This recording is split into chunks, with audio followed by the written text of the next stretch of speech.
Right. Now, there's nothing worse than saying, I had a life-changing moment. Well, when you're over about 30. Why is this on?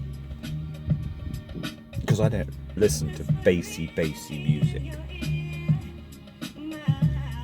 It's on because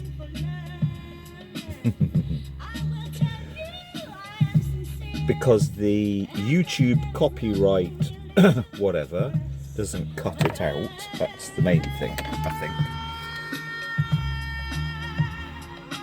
Right. But there's a real reason. Let's put her on a bit later. Right. And let's make this short and sweet. So, 2 years ago, so it's January 2022. 22 months ago. No, 2 years ago. Nobody says. I mean, I'm in this car park. Spent the night here. It's my favourite car park. What's the important thing? The important thing is the border between England and Wales is half a mile down the road. This is England.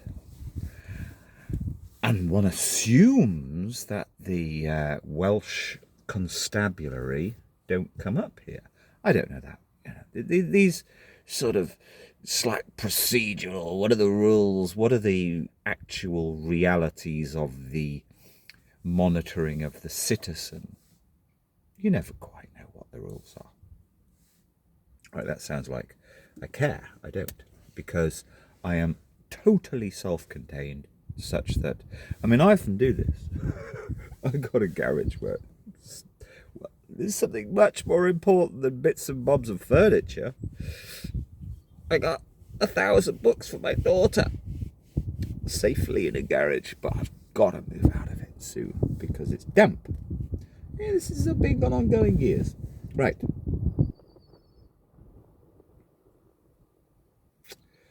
What was I going to say? Yeah, quite often I think, right, I'm going to the garage tomorrow where I've got a kettle and a few other things. There's a temporarily free electricity supply. And then I don't go for 5 days because I am totally self-contained in here. Totally self-contained.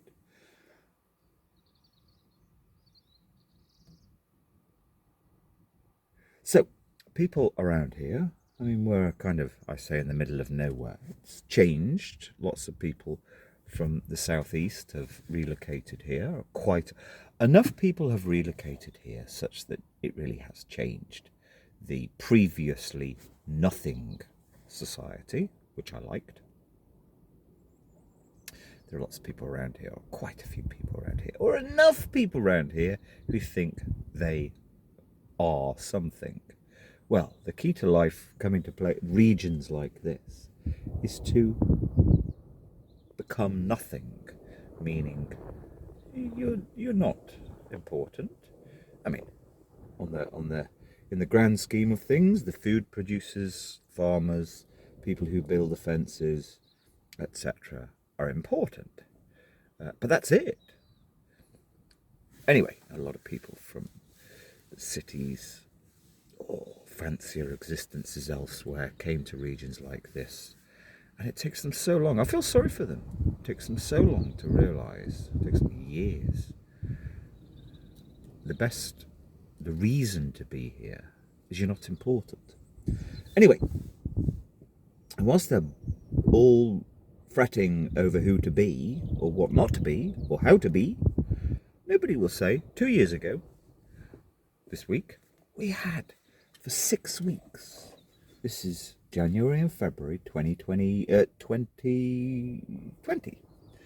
we had 6 weeks of solid rainfall that really buggered everything. Buggered my work. I had some good work on. Stopped everything.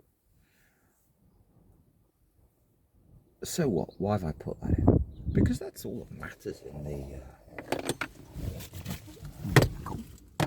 I heard a door. Anyway, this is not... Right, I'm waffling. Right, get to the point. So then, 2 years ago, I said to myself, right, I want to collect together, because it was a closing of one phase of my life, over 4 or 5 years. I want to collect together what I've learned and turn it into something. And I've had actually 2 slightly transformative moments in the last couple of days, right? I'd long planned to collect it into something just to leave to, it's a horrible word, educate, inform, broaden younger people of a free way of thinking, freer, able to think for themselves, not wanting to get stuck in the rat race. Now, people have said that kind of thing for decades. I'm a bit kind of more on it than that, which is the whole point. So I long planned to collect together things, and you've no idea if you can make it even, you can get 1 penny out of putting content, independent content out. So what? I've got the content. I've got the years of pondering and thinking and philosophizing and writing and diarizing and pondering and making recordings. I've got all that, and I'm the luckiest person in the world, and I mean that. I actually mean that. It's wonderful to be at this age and know you've got all that. If I ever have the chance, I will do something properly with it. Okay, so what? That doesn't mean I'm fake. Right. Now, homeless communist. Of course. Right. 2 life-changing things. Not really life-changing. The only problem in my life is my 3 or 4 months old wellies. I'm not going to put the camera on them. They seem to let in and they smell. So, got to change your socks every few days, or give them a jolly good airing. Right, so I met this young woman, and I'm going to tell this story properly. Encountered this young woman in the laundrette. I mean, she was terribly interesting. When I actually encountered quite a few younger people, have done over the last 7 years, in a kind of informal self-starting role. I began first of all with my then partner, and to some extent have carried forward myself. She was really interesting. We'll deal with her later. And then, as a sort of segue, you kind of realise, now, there's a dirty word, politics. Politics. What is politics? Politics is me being here, and will somebody come and bother me? That's what politics is. Will somebody think that this is land that shouldn't be used for parking my vehicle overnight? There's no sign. That's what politics is. And, okay, let's go fast forward into, now, something I never do, which is to dwell at length on somebody's YouTube channel. And I happened to see something this morning that at first was like, this is a bit kind of... Anyway, this Latvian woman, young woman, making films of herself in her van. Okay, she's got a bit of clickbait in there. Naked traveller, I think she calls herself. No, white witch in a van. She began as naked traveller, and then she makes films of her very, very scantily clad in the snow of Latvia in the winter in her van with a electricity cable. It has to be said. Who's paying for that? No cynicism. No. And I've actually sat and watched half a dozen of her videos, actually more than that. And it's kind of interesting. But here's the thing. And this is, I don't normally think like this. I completely respect her for trying to do, in her 20s, a no-holds-barred, totally bearing her soul thing as she's travelling around. Okay, it ends up with a Patreon account and all of that.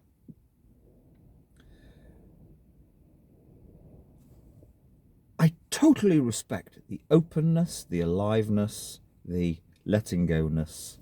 Nothing to do with drugs. In fact, she says on there, no drugs. You can tell.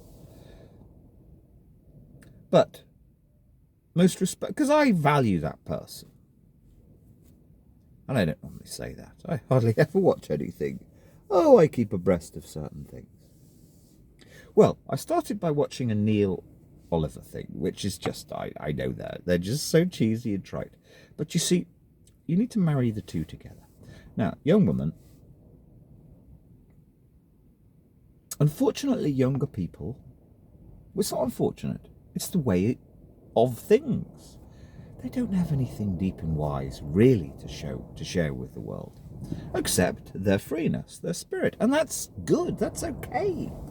And she's probably about the best of any younger person operating in the public domain, trying to share something. But you see, as time went on, even she, within her videos, the narrative, I hate that word, that's the problem word. The story, the soul, her soul did not awake to how great the last 2 years has been in many ways. And I'm not going to waffle on because this has got to be my project, and I've long been thinking about it. I've been thinking about it for 2 years. So let's sort of sit between those two videos, and I'm going to put links to them. Unfortunately, you can't see one video alone. You've got to see the context, and the context is I've just amused myself watching half a dozen Neil Oliver videos. It's just so tragic. In fact, what the young woman says, I think her name's Leia, is more interesting. She described how, as things started to open up in the continent, and it'll be the same in Britain, although Britain's just in a still in a slightly bizarre, more shocked state. And that's essentially still because of Brexit. And the fear that there are more people who deep down might crack, snap, explode. So she describes how, as things opened up in Europe, the authorities don't want people wild camping. They're herding people into the resorts much more than usual, so as they get the people to spend the money in the resorts. Now, in other words, vested interests, the conformist, cheesy version of existence in a campsite, all hemmed in, behaving yourselves along a specifically defined conformist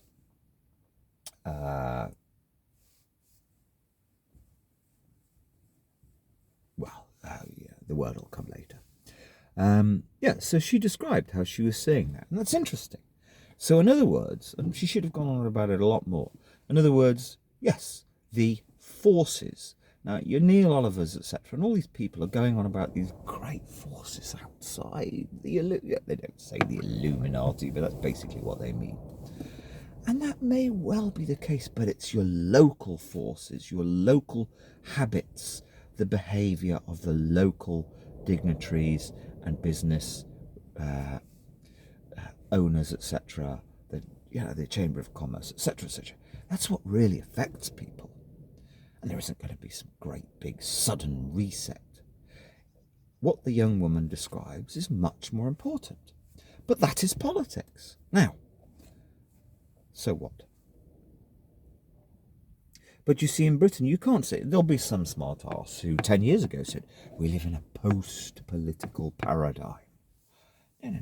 This is just, it's become the fashion. It's trendy. As virtually every person I meet, let's leave aside the 20-somethings, even the 30-somethings, the 40-somethings. Once you start to care, you've got kids, and you see, we might need to have a conversation with proper power, meaning take part. Oh, they all say. It's almost the first line. There are certain first lines that everybody uses in Britain. Oh, I'm not political. Well, nor am I. But on the other hand, I understand if you don't take part, a bit, and that's the important thing, a bit, you can give little chunks of yourself into that process and come back out. If you don't take part a bit, this overarching, the owners, the Max Kaiser calls them the rentier economy, they dominate everything, and their attitudes are fairly lowest common denominator, safe, conformist. They want the... Well, I was talking to my friend yesterday about his humble-ish bloke and very humble partner, wife, 3 kids, 5 days at a very, very lowly camping resort on the coast, 1,500 quid. That's what they want. That's, at the end of the day, they never say it, but that's the customer they want. You're a customer. Never forget that. Oh, they have the whole persona, the spin, the lingo, the narrative that it's all about healthy communities and all this. No. I've lived through that process for 20 years. I've been part of these little kind of movements or initiatives to speak in that way and make it happen because we speak in that way. It never happens. It's all, I'm afraid to say, bullshit. And that's the danger. The language that my generation who own the stuff use of a kind of kind homespun inclusivity, it's all bullshit. They know exactly who's spending £200 a day because their communities need that £200 a day. Everything. Right. So, but the really shocking thing the last few weeks, so we have Mr. Johnson under pressure. Now, I don't care about the details of his cabal's behaviour in April, May 2020. It was completely, so what? It's the private world. Loads of people, hundreds of thousands of people, even around here, quite conformist. 5%, 10% were totally ignoring the rules. Oh, they kept it very secret what they were doing, but I would see them. Right, but here's the thing.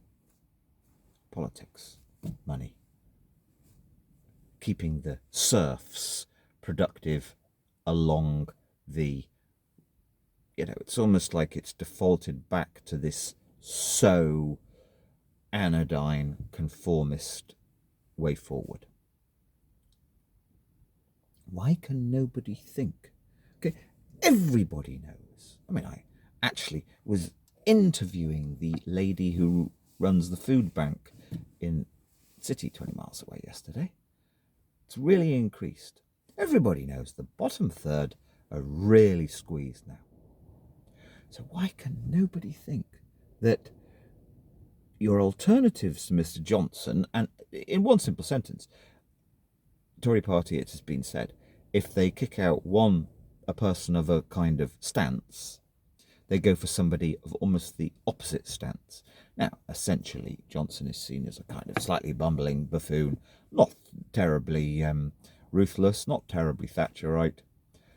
They'll go for Rishi Sunak or Priti Patel or one of these technocratic, heartless, Macron type of people. That's what they'll go for. Excuse me, the bottom third is going to be squeezed a lot more. Johnson is going to sit there at his dinner parties and his friends, his Eton friends, this is about Eton, so be it. His Eton friends who don't need to worry about actually the economy thriving. They're going to be saying to him, and this is what rules, Mr. Boris Johnson, I can tell you for a fact. Boris, old chap, you don't really want to go down in history as the one on whose watch the price of bread went up 50% and the poor were starving. And there were more homeless than ever. Now, they don't care about these people, but they do care. Those people right in that little bubble at the top. Because they make jokes about such things. Mr. Johnson knows he doesn't want to be at a dinner party in 20 years and overhear a joke. Oh, yes, it's there he is. Look, that fella, he had his 5 years and, known as the Prime Minister for the, for scurvy, There he is, the Prime Minister for scurvy, No. Johnson. That's what rules, Mr. Johnson, who will posturate about certain things, but at the end of the day, it's not kindly because he wants to be kindly. They don't. Yes, they're out of touch. They're disconnected. They're completely.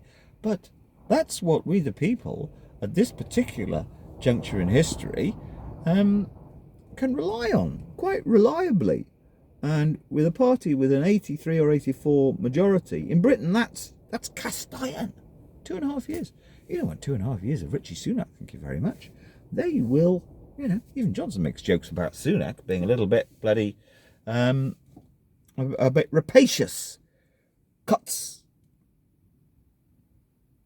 So, whilst it's of course for me, I mean, Toryism has nothing to do with me. I actually feel sorry for anybody who would even dream of voting Tory.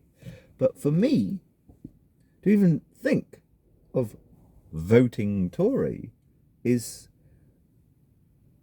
painful, but you have this bigger thing that's come along and could well be here for a few years more, of this. No, we are going to defer in everything to this completely incorrect, based on totally hysterical interpretation of a new pathogen and its real effect in society. They're all saying there's 17,000 now, and of the 17,000 who died of coronavirus only in the last nearly 2 years, the average age of those is 82.5. Well, that's actually higher than the average age of death for a man in Britain. A.